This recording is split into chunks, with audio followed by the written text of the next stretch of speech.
Hello and welcome to BusyWorksBeats.com. I need you guys to smash that like button to extend that S, get more energy into this room. So basically I'm going to show you how to make Patcher effects plugins. You could also do this with sound making plugins. Today we're going to focus on effects and we're going to make a melody effect today for a guitar.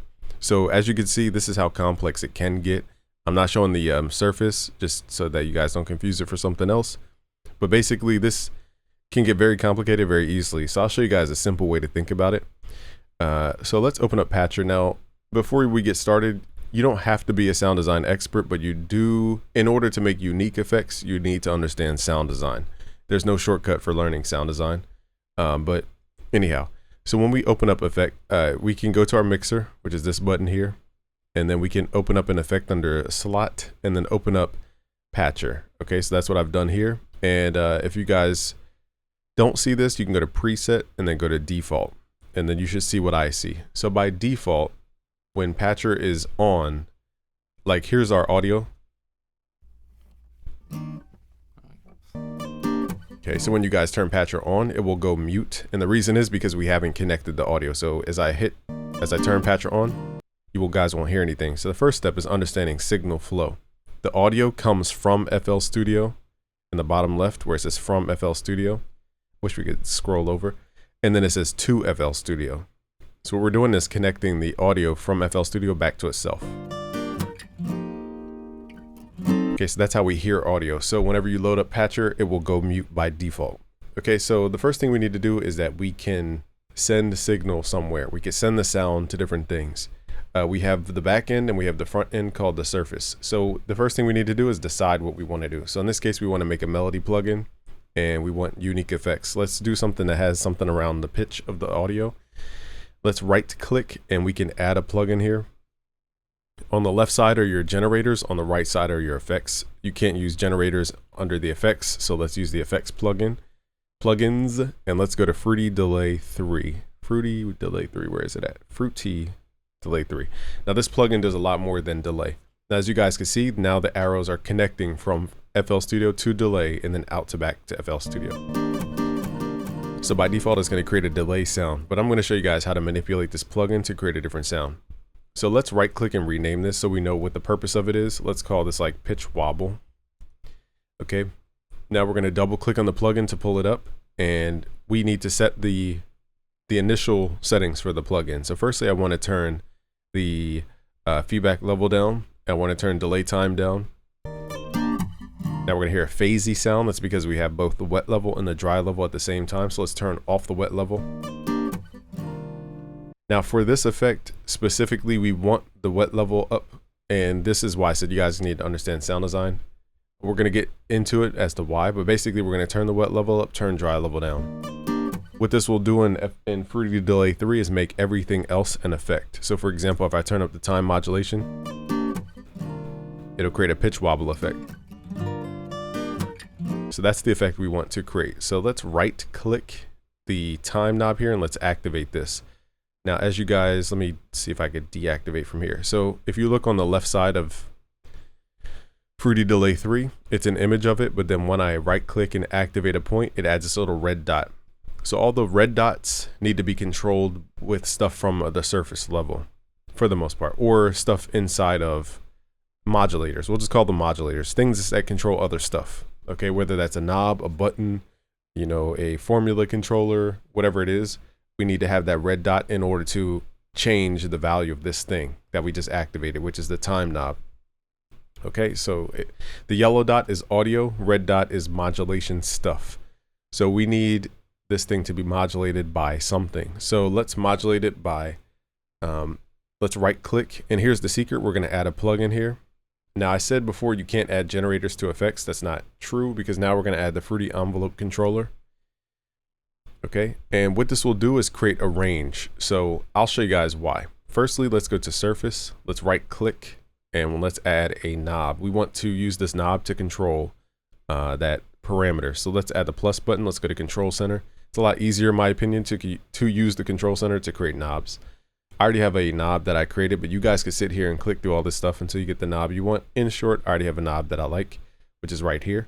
We're going to drag and drop. You guys can screenshot the screen to copy if you want. Okay, so this is the knob here. And now we can right click and change different properties and the size and the color. I think I want the outside to be different color. I forget what this is called. The fill, maybe? One of these names. I just want this, it doesn't matter.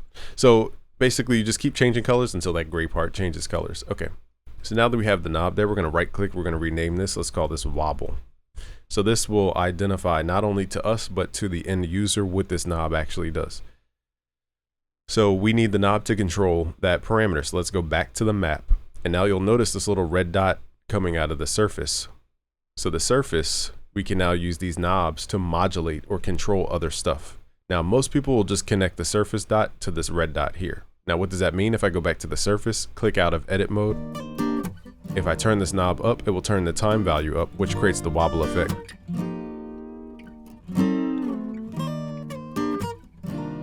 Which sounds cool, but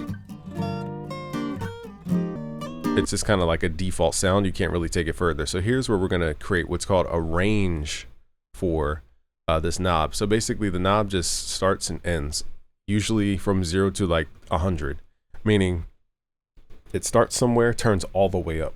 What if we don't want to turn the knob all the way up? What if we just want to turn a value 50% up? You can't do that with just the knob. You have to create what's called a Fruity Envelope controller to control the range for the knob. So let's call this range knob 1.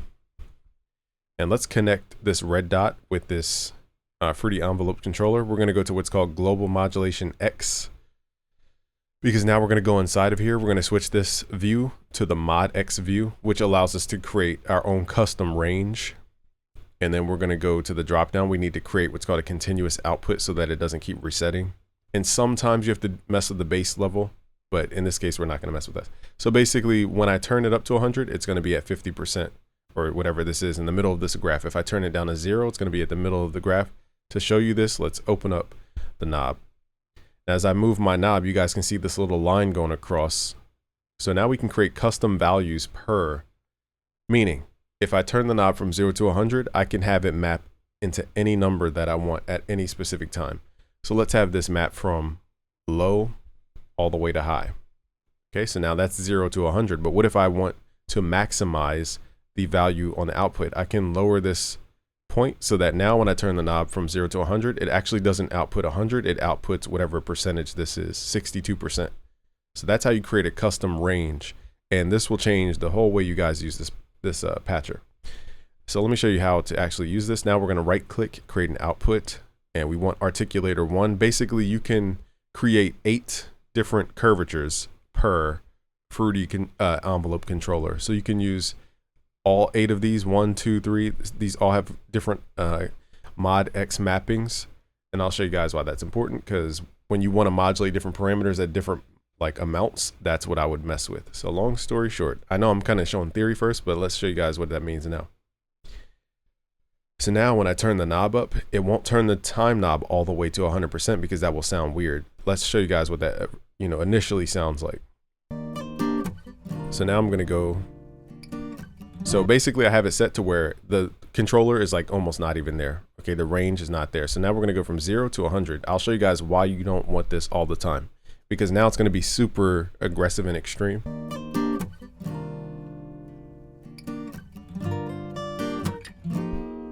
Like here's a cool amount. But once I turn this past this like 60%, it starts sounding crazy. Okay, I don't even want the user to turn it up that much to make it sound bad. So what I'll do is I'll turn it to the max value that I like personally.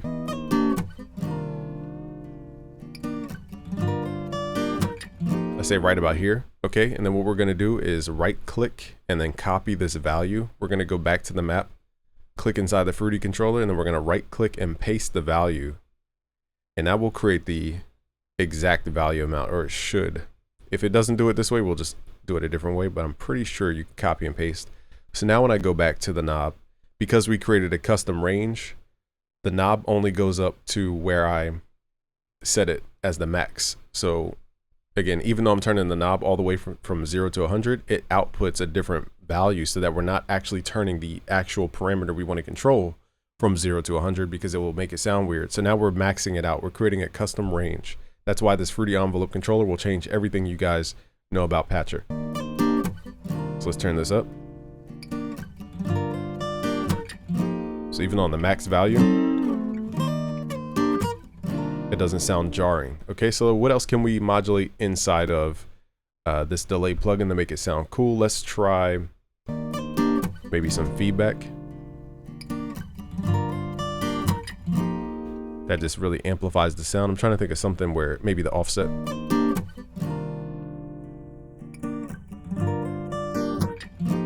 But we have to have it set to ping pong.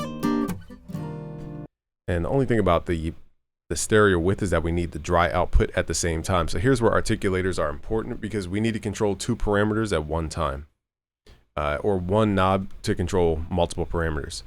So what I want to do is increase the dry amount. And as I increase the dry amount, I want the, let's try the delay time.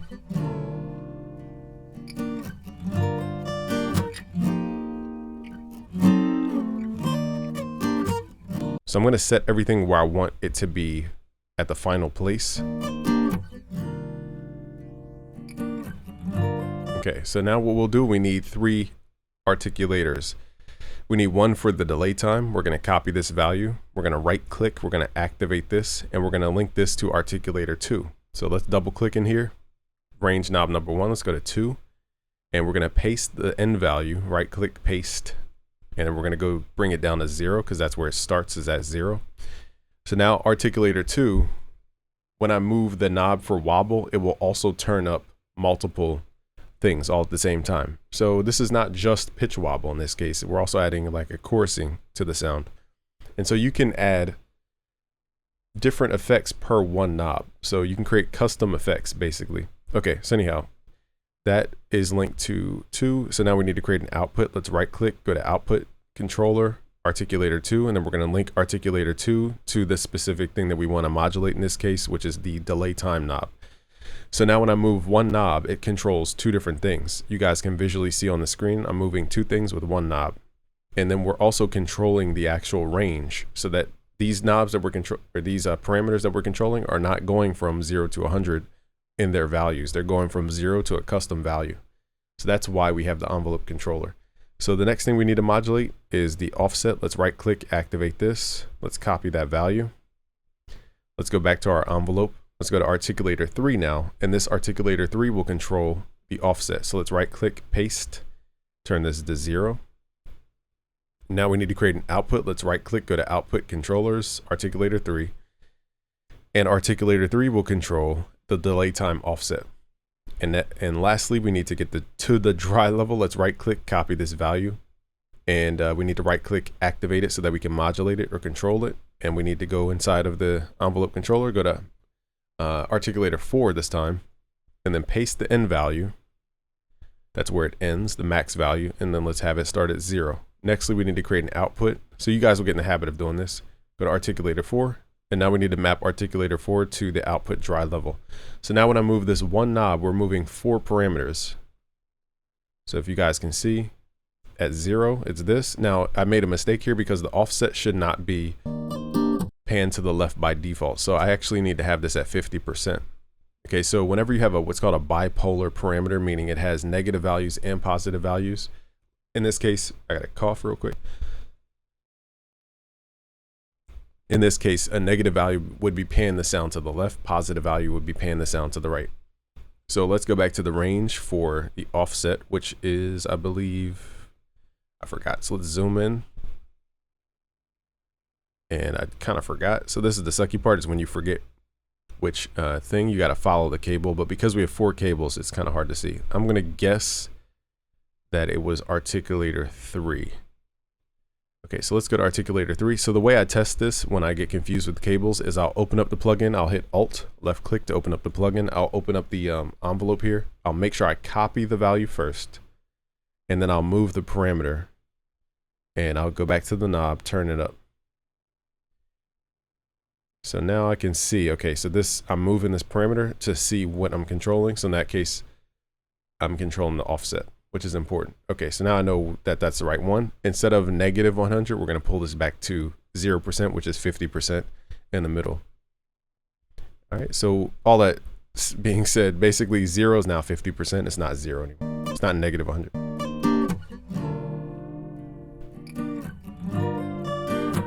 So now the wobble's not just a pitch wobble, which most people would do, which is a cool effect, but now it's more of a chorus wobble.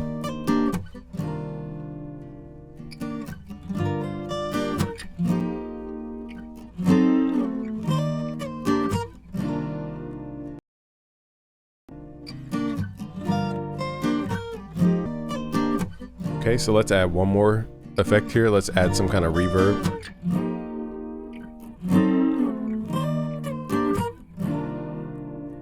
Now we can do more things, you know, I'll kind of show you guys a couple things you can do.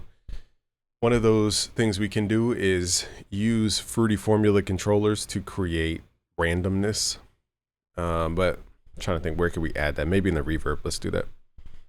All right, so nextly we need to say, do we want this to be in sequence? Meaning if I do have a reverb button and I hit on, do I want that to come after the delay? And the answer is yes. So there's different, you know, scenarios where you would have another whole signal path for different reasons. In this case, this is where it gets really complex depending on how your plugin's set up. But in this case, we're just going to go in series here. We're going to right click, insert a plugin. One of my favorite new plugins is called Luxverb. And now the signal goes from FL Studio. Now I shouldn't have done that. I don't know why I did it that way. So now we have to take off the cables because I don't know why I did it that way. We're going to send the output of the delay into Luxverb. So now they're going in order from FL Studio to the delay to Luxverb back into the DAW. So they're in sequence. Okay, they're in series. Let's click in here. Now by default, I don't want the reverb turned on, so I need to turn off the wet level in this case. And then I have to ask myself, what do I want the reverb to even do when people turn the knob up? So let's go back to the surface where we can create the user interface. Let's hit this little wrench. Let's hit this little plus icon. Actually, hit the wrench. We're going to keep this cohesive. We can right click and duplicate. Just tap on it. It will lock in. Also, if you guys want to organize your patcher, right click, go to grid and set this to an amount. So now you can move this in like chunks as opposed to just free moving stuff around. Okay, so let's right click. Let's rename this reverb. And now we need to have that knob do something. So now we have an extra dot or modulator coming out of the surface. We can control different stuff. So the question is, what stuff do we want to control? So the first thing we want to control, and here's where you need to start organizing your patcher or else you're going to get very confused. So what I like to do is put stuff in columns. Any effect chain that I have, I put it in a column. Okay, so let's right click. Let's insert the Fruity envelope controller because we want to make sure that we have controllable ranges. So let's call this range for knob. Oops, can't spell. Range for knob 2, which is reverb. You guys can name it, you know, whatever it is. Let's just say range reverb. Okay, so now we have this.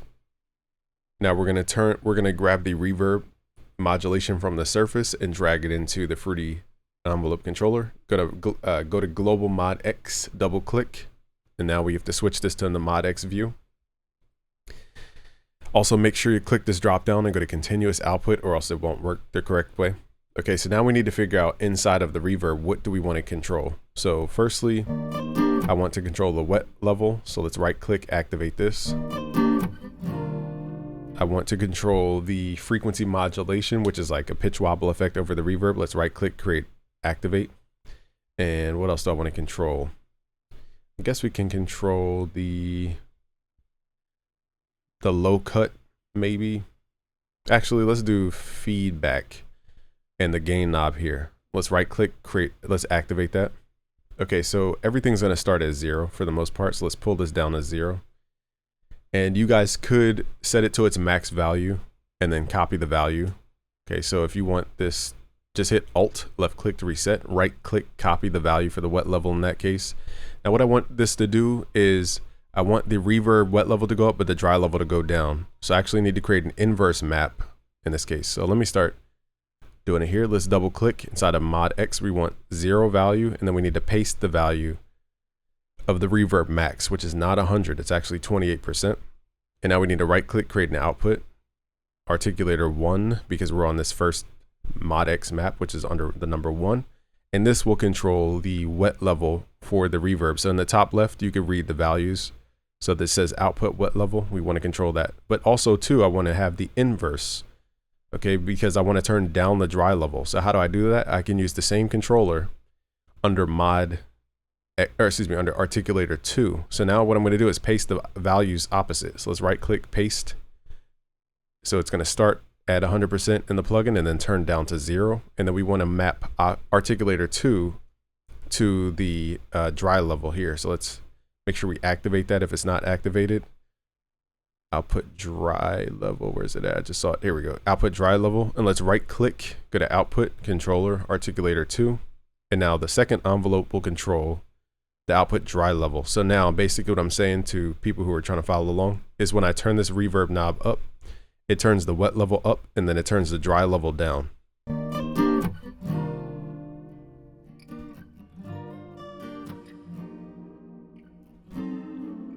Now in mixing, there's a consequence for this because now we're losing the clarity of the original signal. So there is a cost to this decision.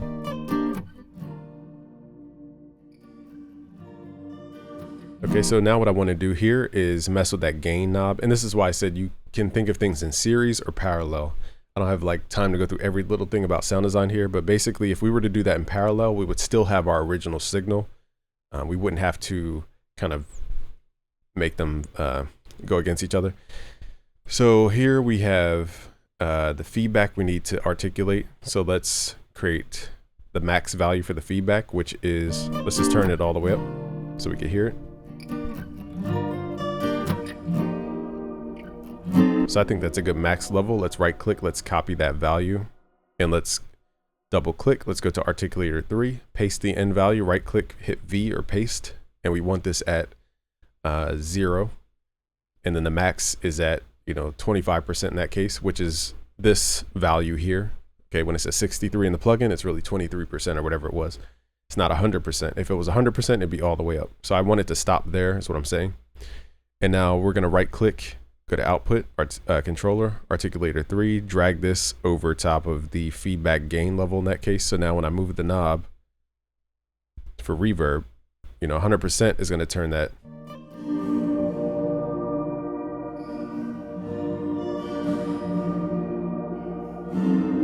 And here's why I said it's important to understand sound design, because now the wobble effect, we can barely hear it. So if I wanted to be particular, I might replace the positioning of the delay with the reverb so that we can actually hear the wobble effect. And this is why I said it gets a little complex at this point.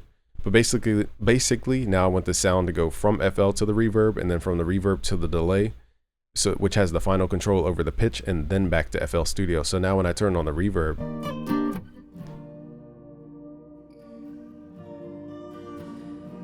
the wobble can actually be audibly heard because now it overrides the reverb.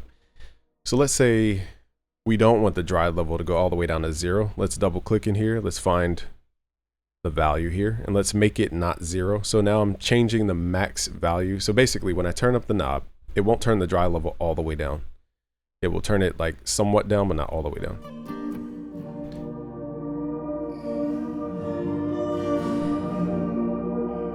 In fact, I think the wet level's up too loud. So I'm moving kind of quick here, but let's turn this down and then let's do, now these, I'm not like doing the inverse anymore here. I'm doing more of a custom value. So now we're gonna hear the dry signal and the affected signal.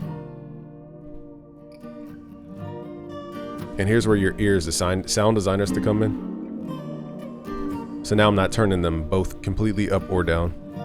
So now it's still audible.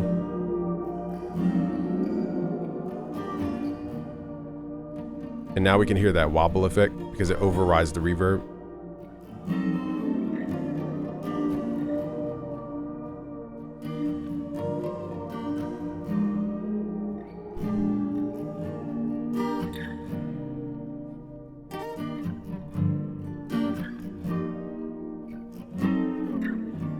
Okay, so now we just created our own custom plugin. Now on the surface, one last thing I might do is, and I don't want to bore you guys to tears about every little thing about Patcher, I might add what's called a bevel. to create like a little background. But once you add a bevel, it's very hard to click on your stuff. So I usually add the bevel last so that I'm not like stuck, and then turn this off. And now your plugin has like a little background thing to it. There's more to the interface side, but I'm not going to bore you guys to tears. So let's start messing with the plugin here.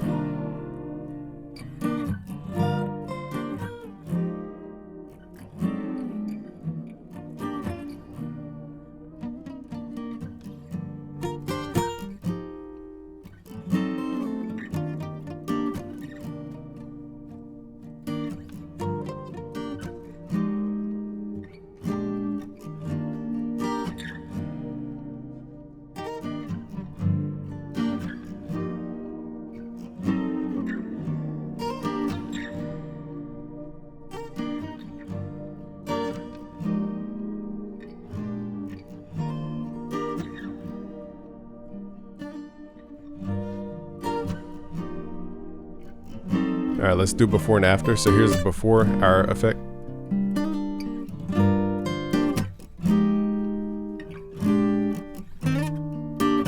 Here's after.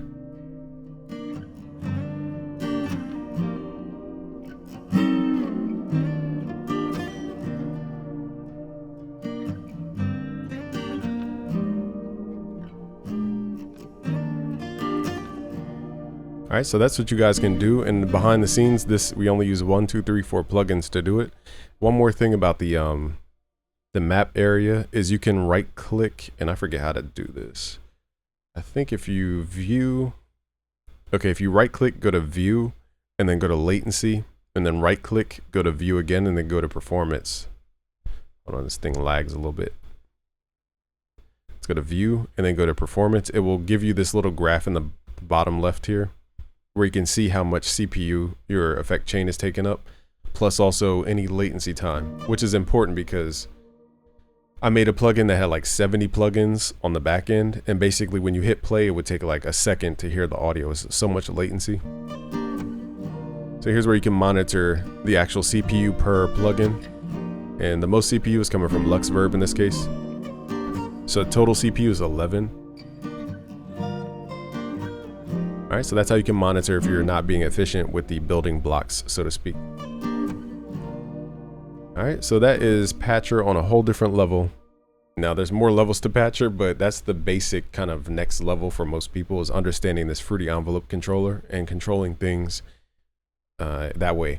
So I'm going to end this here. It's been a while. So thank you guys for watching. If you want to learn more about FL Studio, go to busyworksbeats.com/FL Studio. We have a bunch of free courses at busyworksbeats.com/premium. Peace out, guys.